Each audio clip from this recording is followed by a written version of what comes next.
तो चलो पहले हम लोग करंट फीलिंग्स पढ़ते हैं आपके पार्टनर की, जिसकी भी रीडिंग आ रही है। लेट्स सी इनकी करंट फीलिंग्स क्या है आपके लिए, या इस रिलेशनशिप को लेकर के क्या है। हाँ, ये कोई ऐसा इंसान है जिसके अंदर पैशन, ड्राइव, लव, रोमांस, ये उसी एस्पेक्ट में चलने वाले पर्सन हो सकते हैं, या बहुत फायरी एटीट्यूड है इस पर्सन का, या आप जानते होंगे इस इंसान को। दो तरीके की रीडिंग्स है, या तो ये कोई ऐसा इंसान है जो काफी ज्यादा अगर किसी को पसंद करते हैं तो उसके लिए हम किसी भी सीमा तक जा सकते हैं। एक तो ये मैसेज आ रहा है।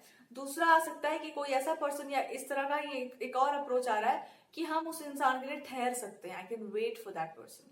एक मैसेज है कि I can just burn everything, आग की तरह जला डालेंगे सबको। एक आ रहा है कि हम पानी में ही बहा डालेंगे सबको। तो स्थिरता इतनी हो कि भैया सामने वाला ऐसे ही मेल्ट हो जाए कि वाह क्या धीरज है आपके अंदर, क्या धर्म है। और दूसरा है कि फायर एग्रेशन इतना हो कि आप ऐसे ही डर जाएंगे, अरे बाप रे तो जला ही डालेंगे दुनिया, इससे पहले कि संसार जल जाए मेरे को जाना है। सो ऐसा भी हो सकता है। दूसरा मैसेज यहाँ पर ये भी है, आप खुद एक ऐसे इंसान हो सकते हैं जो काफी ठहराव वाले होंगे, बट आपके अंदर एक बहुत बैलेंस्ड अप्रोच है आपका। You know have fire also, you have water also, you have a balance of fire and water. तो God is just trying to tell you कि देखो भाई, तुम्हारे थ्रू ही हम तुमको मीडियम बना रहे हैं। I am making you the medium, जिससे लोग अपने आप को बैलेंस करें। तो अगर आप वो इंसान भी अपने आप को बैलेंस कर दे, कोई इंसान भी खुद को बैलेंस कर लेता है, तो कंसिडर किया जा सकता है कि रिलेशनशिप में आपके लिए कौन सही रहेगा या उनके लिए कौन सही रहेगा। लेकिन अगर इस तरह का अप्रोच आ जाएगा कि हम फायर में जला देंगे सबको, या एकदम इट्स ऑल अबाउट की लव, रोमांस और पागलपना होगा, तो ये तो एकदम पागलपना वाला बात हो गया ना। उसको कंट्रोल भी तो करना पड़ता है आपको कि हम किस हद तक जा सकते हैं। और दूसरा, या फिर आप अपने असली एलिमेंट में ही रहिए कि आपका यही प्यार है, आपका यही समर्पण है। और दूसरा यहाँ पर ये भी आ रहा है कि अगर आप एक बहुत ठहरे हुए इंसान है, आपके अंदर बहुत ठहराव है, तो फिर ये बोला जा सकता है आपको कि थोड़ा सा आप टेक देना सामने वाले को, थोड़ा सा शो भी करो कि क्या है आपके मन में उस इंसान के लिए। अच्छा बात है तो अच्छा बात बोलो, खराब बात है तो खराब ही बात बोलो, but you have to show emotions. आप ये नहीं कर सकते कि आप बस बैठे हुए हैं चुपचाप। चलिए अब हम अच्छे से रीडिंग करना स्टार्ट करें। तो क्या इन लोगों के मन में, या क्या आप दोनों के मन में एक दूसरे के लिए है।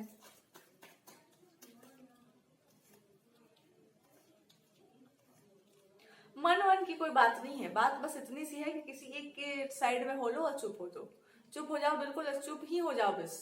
फिर यहाँ ना जाओ, फिर वहां ना जाओ, लेकिन उसके बाद बात में भी डर ये बना रहेगा इस इंसान के मन में कि लास्ट में कहीं कुछ खेल बिगड़ ना जाए।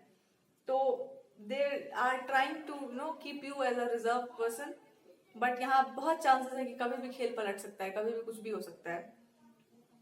तो दे आर सेइंग कि ये बात ही नहीं है कि आप मेरे मन में क्या है, बात ये है कि तुम्हारे मन में क्या है और क्यों है और कैसे है और कहाँ कहाँ पर है। So it's that kind of a feeling.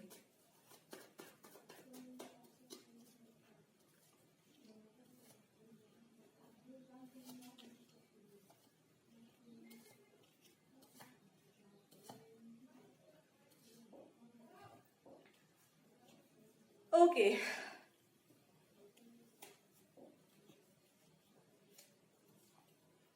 अब हम यहाँ पे थोड़ा ट्रेडिशनल अप्रोच लेकर चलते हैं, सही गलत धर्म धर्म को लेकर चलते हैं। बिना धर्म का बात के तो मेरा शांति नहीं मिलता है हमको। चलिए अब हम लव रोमांस में भी ले आते हैं धर्म को बीच में। बिना धर्म के आए यहाँ पर फैसला होने से रहा। सबसे पहले प्रेम का नियम कहता है कि वो निस्वार्थ होना चाहिए, बहुत अच्छी बात है। दूसरा नियम ये भी कहता है कि जिस इंसान से आपको प्रेम हो, जिस व्यक्ति से आपको प्रेम हो, उसको आप घर में लाना क्यों चाहते हैं, उसको आप अपने जीवन में क्यों लाना चाह रहे हैं। सिर्फ इसलिए बिकॉज हम आपको प्रेम करते हैं, आप दूर से बैठे रहिए, आप किसी और के मत हो जाइए, बस हम आपको दूर दूर से आई एम अप्रिशिएटिंग यू। तो उसका लाइफ भी तो है ना, आप उसके फ्यूचर के बारे में क्या सोच रहे हैं, या उसके आगे आगे की क्या है आपकी प्लानिंग। दूसरा यहाँ पर ये भी आ जाता है कि अगर आप किसी फीमेल से बहुत ज्यादा अट्रैक्टेड हैं, तो उसको पूरा अधिकार है अपने जीवन पर कि वो क्या डिसीजन लेती है, आप उसको ओवर पावर नहीं कर सकते। तीसरा बात यहाँ पर ये आ जाता है कि शक्ति से, बल से, सौंदर्य से ये आप कुछ भी एक्सप्रेस करके इस तरह से नहीं पा सकते किसी को। आप अपने स्वभाव से ही जीत सकते हैं, या आप अपने नेचर को ही अच्छे से प्रेजेंट करके जीत सकते हैं। और वो आपका रियल नेचर होना चाहिए कि कोई बनाया हुआ, कोई फेक, ये नहीं चलेगा। आपका जो रियलिटी है आप उसमें रहिए, लेकिन जो आपके इमोशंस है उस इंसान के प्रति, आपको जरूर उसको व्यक्त करना पड़ेगा। बिना एक्सप्रेस किए तो इस दुनिया में आज तक कुछ हुआ नहीं है। तो भगवान जी आपको बस इतना समझा रहे हैं कि मर्यादाओं का ध्यान रहे। अगर प्रेम में भी मर्यादा टूटी, अगर आपने अपने प्रेम को पाने के लिए, अपने उस इंसान को पाने के लिए कुछ भी कर दिया, तो हम भी स्वतंत्र हो जाएंगे कुछ भी कर देने के लिए। बिकॉज फिर उसको प्यार नहीं करेंगे, फिर उसको राक्षसी प्रवृत्ति कहेंगे। किसी को प्रेशराइज करना, ह्यूमिलिएट करना, गलत तरीके से यूज करना किसी काम को, दैट्स नॉट राइट। तो आप मोरालिटी, नैतिकता का जरूर पालन करिए, या फिर आप एक अच्छा एक वो लेकर चलिए कि हमको क्या करना चाहिए, हमको क्या नहीं करना चाहिए, या फिर मेरे स्वभाव के अनुसार हमको ये करना है कि नहीं करना है। कोई कितना भी बढ़िया हो, अगर आपको उस इंसान को पाने के लिए एक ऐसा अप्रोच ले लेना पड़े कि मेरे स्वभाव के विरुद्ध है, तो कभी नहीं करना चाहिए। अपने स्वभाव के विरुद्ध तो जाना ही नहीं चाहिए कभी।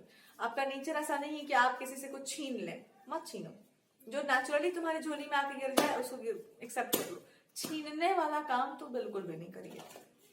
अब आप कहेंगे कि भैया छीनेंगे नहीं तो फिर आजकल तो बहुत कुछ हो जा रहा है, नहीं होगा ना, ऐसा नहीं होगा। ऐसा ईश्वर जानते हैं कि आपके लिए क्या उचित है और क्या अनुचित है। जिस इंसान को आपको छीना झपटी करके प्राप्त करना पड़े, कब तक रखोगे आप उसको अपने पास? एक ना एक दिन उसको सच पता चलेगा, उसके बाद फिर आप देखो जिंदगी में कैसे नाच लगाती है। सत्य हमेशा सत्य ही होता है और सही इंसान हमेशा सही होता है ना। चलिए, और क्या आपको बताया जा रहा है इस सिचुएशन के बारे में, जो भी करंट फीलिंग्स वाला हम रीडिंग कर रहे हैं, क्योंकि यहाँ पे अब धर्म आ चुका है बीच में।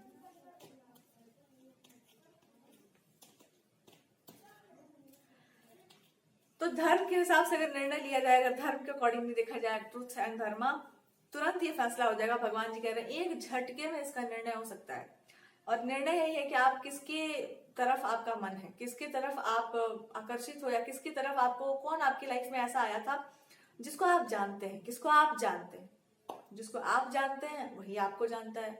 उसके बाद फिर क्या होता है, जो जिसकी लाइफ में आया हो वो उसको अच्छे से जानता है, जो पहले से जानता हो, या फिर आप ऑलरेडी उस इंसान से एक जानने का मतलब है कि आप एक ये फील करते हैं कि हम आपके हैं, आप हमारे, एक है अंडरस्टैंडिंग कि दुनिया इधर की उधर हो जाए, हमको पता है हम आपका साथ नहीं छोड़ने वाले, जगत जाए तेल बेचने। उसी को वास्तव में प्रेम कहा जाता है कि हमको तो पता ही है कि संसार छली है और कपटी है। कहा जाता है कि अप्सराओं पर कोई प्रतिबंध नहीं है, पर वो भी अपने धर्म का पालन कर रही हैं। क्योंकि वो अप्सरा है तो उनके पास अपनी कुछ पावर्स है, अपनी कुछ लिमिटेशन है, अपना वो कुछ कर सकती है, कुछ नहीं भी कर सकती है, बट दे आर स्वतंत्र, they are freedom, they have the freedom.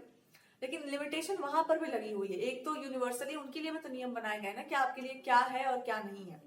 So God is actually trying to tell you कि अगर कोई अपने आप को अप्सरा समझता हो कि मैं तो अप्सरा हूं, मैं कभी यहाँ हूं, मैं कभी वहां हूं, तो ये पृथ्वी है यहाँ पर। यहाँ पर अभी ना वो अप्सराओं का टाइम चल रहा है, ये धरती वाला टाइम चल रहा है, और कोई यहाँ भी फ्लक्चुएट कर रहा है, वहां भी फ्लक्चुएट कर रहा है, तो उसको पहले तो साइड लाइन करो कि भैया आप एक जगह पे टिकिए। यहाँ पे अप्सराओं का कोई यहाँ पे डांस नहीं चल रहा है, तो वहां पर वो इंसान मैरिज के लिए है भी कि नहीं वो भी कंसिडर कर लो। उसको अप्सरा ही बन के रहना, तब उसको साइड करो पहले, तो उसको मैरिज के लिए कंसिडर भी नहीं कर सकते, क्योंकि they are not ready for that. और हम कर सकते हैं अप्सराओं को मैरिज के लिए भी कंसिडर, अगर वो रेडी हो तो, अदरवाइज हम नहीं कर सकते। तो अगर वो इंसान रेडी नहीं है मैरिज के लिए तो फिर आप कुछ नहीं कर सकते। लेकिन अगर वो इंसान मैरिजेबल एज में हो या मैरिज करने के लिए रेडी हो बिल्कुल, तो फिर आप उसको कंसिडर कर सकते हैं एज अ पर्सन। आप उसको अप्रोच करिए, आप एक्सप्रेस करिए अपने इमोशंस को। पर यहाँ पे कहा जा रहा है कि आप उसको अपनी भावनाओं से, अपने एक्सप्रेशन से, अपना जो रियल नेचर है उससे जीत सके अगर, तो फिर आप जीते हैं। अदरवाइज अगर कुछ भी आप तकड़मबाजी यूज किया हुआ है तो गलत है। कोई किसी की लाइफ में पहले आ चुका है, आप सोच रहे हो कि बीच में जाके हम वहां पर, ये ऐसी बात हो गई कि हम लोग जगन्नाथ मंदिर गए थे, बड़ी लंबी लाइन लगी हुई थी, हम लोग सोचे थोड़ा दर्शन करके आते भगवान के। भगवान जी उस दिन अलग ही मूड में थे, इतना लंबा लाइन था वो, आई फेल्ट कि हम भी जाएंगे। बट अगर हम नैतिकता का पालन करें, अगर हम एक मोरल तरीके से जाते हैं या धर्म के युक्त तरीके से जाते हैं, तो सबसे लास्ट में, और इतना दूर है वो, पहुंचते पहुंचते आधा दिन ऐसे ही बीत जाएगा। लाइन यहाँ से शुरू हुई है, बहुत लंबी लाइन थी, बहुत लंबी लाइन। अब आप कहेंगे कि अगर आपको भगवान के दर्शन चाहिए तो आपको या तो सुबह जाना चाहिए या फिर आपको उस लाइन में अब जाना पड़ेगा। और अगर कोई प्रैक्टिकल इंसान हो तो बीच में घुसना पड़ेगा। अब देखो कि बीच में कैसे घुसते हैं। अगर आप भगवान के दर्शन करने गए हैं तो आपको सही तरीके से ही जाना चाहिए। आपको या तो लास्ट में खड़े हो जाओ चुपचाप, या तो ऐसे ही कह लो कि प्रभु अब देखो जो है सो कॉम्प्रोमाइज करके चलते हैं। अगर आप बीच में घुस के जा रहे हैं तो अब सबका जमीर तो एक जैसा नहीं है, पर I think it's not right कि आप बीच में घुस के जाएं, बिकॉज वो लोग पहले से खड़े हैं वहां पर, ऑलरेडी बहुत लाइन लंबी है, वहां बीच में जाने का कोई मतलब नहीं बनता है। वो भी भक्ति है, आप कोई बहुत श्रेष्ठ ज्ञानी नहीं, आप इतने थे तो आप क्यों नहीं आए पहले। सो वो लोग भी हैं वहां पर और उसका सम्मान होना चाहिए। अगर लाइन भी है और भक्ति है किसी की तो पहले सम्मान करो उसका। पहले आप भी हैं तो वो भी हैं लाइन में, वो भी लगे हुए हैं। तो भगवान जी बस आपसे ये समझाना चाह रहे हैं कि जो जिसका है वो उसका रहने दिया जाए। अगर आप किसी से किसी को जीतना चाहते हैं तो अपने नेचर से आप जीत सकते हैं। वहां पे छल कपट प्रपंच या माइंड गेम्स वो नहीं चलेंगे। फिर अगर आपने वो किया है तो आप एक दिन बहुत बहुत गलत काम किया है और उसका वो रिजल्ट भी आपको देखने को मिलेगा।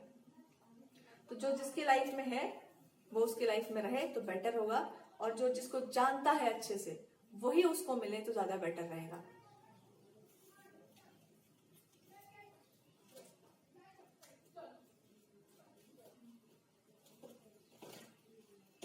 Something else to the story.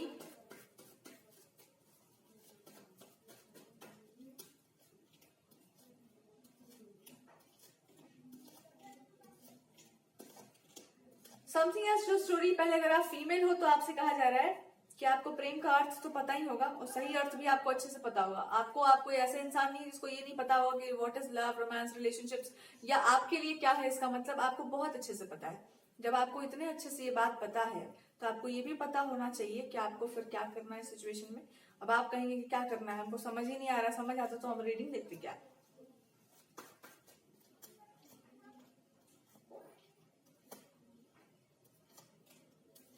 वो कह रहे हैं कि जीवन आगे की तरफ बढ़ता है, ये बात बिल्कुल सही है। पर अगर किसी ने आपके साथ कुछ गलत किया हो या किसी के साथ कुछ गलत हुआ हो तो या तो आप उसको जस्टिस दे सकते हैं या तो आप उसके साथ और गलत कर सकते हैं। दोनों में से कुछ एक ही आप कर सकते हैं उसको। तो अगर कुछ ऐसा पुराना रह गया है जिसके साथ आपने गलत किया हो या किसके साथ गलत हुआ हो, आप कर सकते हैं कुछ तो बहुत अच्छी बात है। और अगर कोई और गलत करके गया है तो वो उसको करेक्ट कर दे तो और अच्छी बात रहेगी, क्योंकि जीवन में आप आगे जा नहीं पाएंगे अगर आपने इस चीज को छोड़ दिया तो। और वो क्या है, व्हाट इज दैट? किसी को अगर आपने कोई प्रॉमिस दे रखा है या ऑलरेडी प्रॉमिस हो चुकी है किसी बात का, या एक टाइम पर कभी प्रॉमिसिंग कोई बातें हो चुकी हैं, तो गॉड इज सेइंग कि पहले उसको सॉल्व करो या उसको देखो कि आखिर ये माजरा क्या है। ओके, अगर ये कोई माजरा है जिसको आपने ऑलरेडी छोड़ दिया है बीच में, तो उसको पहले सॉल्व करके निकलो वहां से कि हम निकले तो क्यों निकले और हम गए तो क्यों गए। और वहां से अगर आप निकलते हैं तो एक बात याद रखिएगा, यहाँ पर देयर इज अ गाइडेंस कि आप एक नए इंसान बन के निकलेंगे। और जब आप नए व्यक्ति बन के निकलेंगे तो ही आप अपने जीवन को ठीक से जी पाएंगे, तो ही आप अपने लाइफ को एंजॉय कर पाएंगे, तो ही आप अपने लाइफ को अच्छे से रख पाएंगे। अगर आपने कुछ भी छोड़ दिया है पास्ट में और जिसको सॉल्व नहीं किया गया है, आप कभी चैन से नहीं रह पाएंगे। और उसका उपाय अगर कुछ हो, क्यों नहीं, ऐसा क्यों बोला जा रहा है? हो सकता है भविष्य में कुछ चीजों का आपको मे बी रिग्रेटिंग हो, या भविष्य में आपको ऐसा लगे कि पता नहीं क्या हुआ था, क्यों हुआ था, एक भ्रम की स्थिति आपको आ सकती है। तो पहले अपने दिमाग को जीत लीजिए, अपने दिमाग को, अपने सारे भ्रमों से मुक्त हो जाइए, बिकॉज कुछ तो भ्रमित करने वाला सीन बन सकता है यहाँ पर। तो गॉड इज सेइंग कि अगर कोई बहुत स्ट्रांग दिमाग का हो उसका हेल्प ले लो, या फिर कोई ऐसा इंसान हो जो आपको गाइड कर सकता है उसका हेल्प ले लो। अगर इस चीज को आपने छोड़ा, अगर कोई फ्रेंड है या कुछ इस तरह का सिचुएशन हुआ था, अगर आपने उसको लीव कर दिया बिना सोचे समझे, बिना धागों को सुलझाए, तो आपको जीवन भर रिग्रेट होगा, बिकॉज आप सच में कहीं ना कहीं कुछ तो था वहां पर जो आपने मिस किया है। सो पहले आप उस पर फोकस करो and then we will move forward.